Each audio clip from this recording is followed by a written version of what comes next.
Hi, Tally Scrapper's Mama Mickey here to show you how to make cupcake liner flowers. You know, today in scrapbooking the big trend is to go green. And Kristen, also known as Inkster on Tally Scrapper, has given us a challenge to do just that. And I happened to stumble upon a video that showed how to make cupcake liner flowers. And this is what the basic flower looks like. I can't take credit for coming up with the idea, but you know us scrapbookers, we like to take one idea and then embellish it and come up with even more. So this is the basic fringe flower. Okay, the supplies that you're going to need to make this flower is cupcake liners. Okay, I really recommend getting the small ones. I think the big ones would be way too big for a scrapbook page. It would take up a quarter of a 12 by 12 page, and that would just be too much. But these liners come in different designs and also come in white, which I think is just a fabulous idea, because then you could take our fabulous smooch spritz that came in the April kit, or maybe even the tattered angels that come in past kits, and change up the colors of the flowers to meet the colors that are in your pages. You're also going to need a pair of sharp scissors, a piercing tool, a foam mat, and then something to secure the center of it. I've been using brads, but if you wanted to use gems or something like that, you can use some quick drying glue. I recommend any type of quick drying glue. I happen to have Scott's here, but you know, I keep hearing about this Helmar's glue. Who is it on the tally board that keeps talking about it? Pinky. Oh girl, if you send me some, I'll use them on my designs. So here we go. We're going to go into making the basic flower. Now, to make the basic flower, what you want to do is you take your cupcake liner, lay it flat out on your foam mat, and try to get this piece as flat as you possibly can. It will help in the folding process. Then you're going to fold it in half one time and make sure there's no creases. Then you're going to take and fold it a second time. Now we're making the fringe flower, so this is all the folds that you need for the fringe flower. You're going to do this 3 times. Okay, 1, 2, 3. Alright, you're going to have a long piece, then you're going to have a shorter piece. And what I like to do is stack these 2 pieces together, and we're going to cut off about 1/8 of an inch of this flower. Okay, so that will be your middle piece. Then with the next one, you're going to cut it again another 1/8 off. Okay, so that you have your inside smaller piece. Now, with all 3 of these, you're going to do these same cuts over and over again. You're going to open it up and you're going to cut down the fold just past where the pleated lines are on the cupcake liner. Okay, then you're going to open it up and cut on the other fold, same distance, and then turn around and cut on this fold. Then you're going to refold it. You're going to cut straight down the middle. Okay, and then you're going to cut on both sides of that. Alright, so that is the fringe flower, and you're going to do that 2 more times, and I'm going to speed up the process so that you don't have to see the whole thing again. So cut.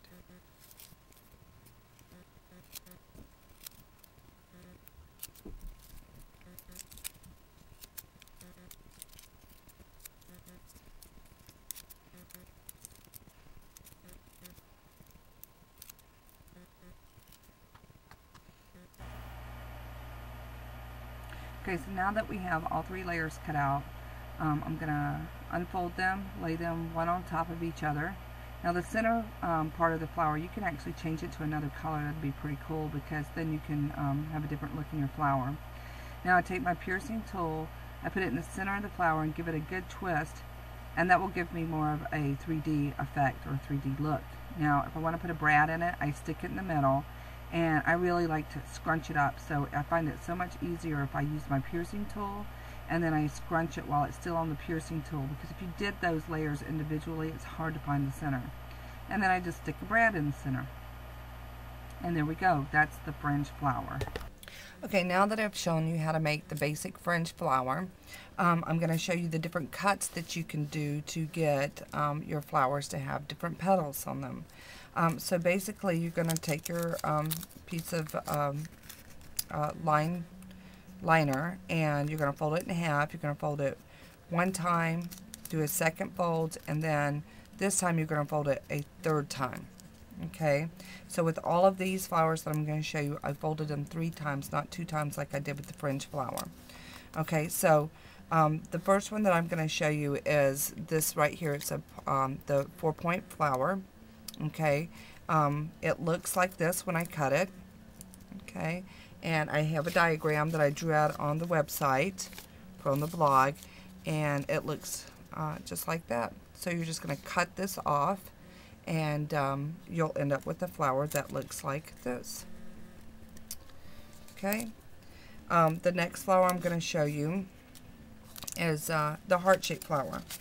The heart shape, just like we were when we were kids in school, we would cut out, fold a piece of paper in half, and then cut out around it to make a heart. All right, and when you open it up, it will look something like this. Then I thought, wow, what if I took and did the heart-shaped flower and then cut just ridges on the edge. Just with my scissor, I just kind of cut little wavy lines, and now that you open it up, it's a heart-shaped flower with these little ridges on it. All right, and then I also did something similar with the heart-shaped flower, just a different heart that I cut, just a straight heart on the front. When I open it up, I'll have this look. Just different petals on the flowers.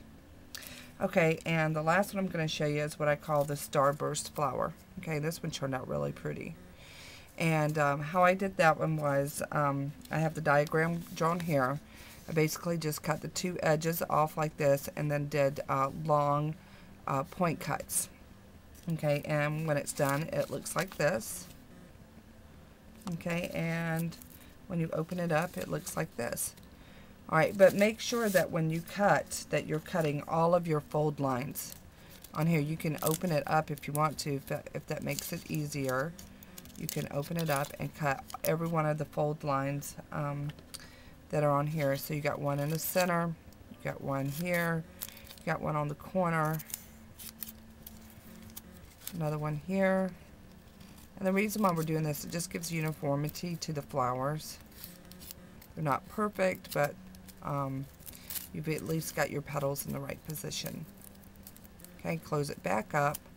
And like I said, I just cut off the corners on the edge here, like so. And then I just went in and did very slender triangle cuts.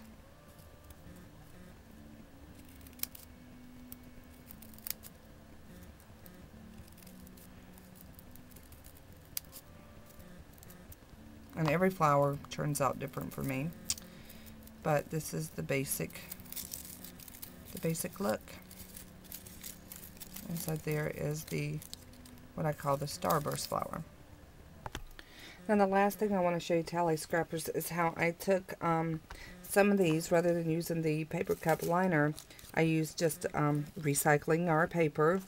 I thought, what would this look like if I used regular cardstock or pattern paper? So what I did was I took a punch, made circles, and this one happens to be 1 7/8, but I recommend even using bigger ones.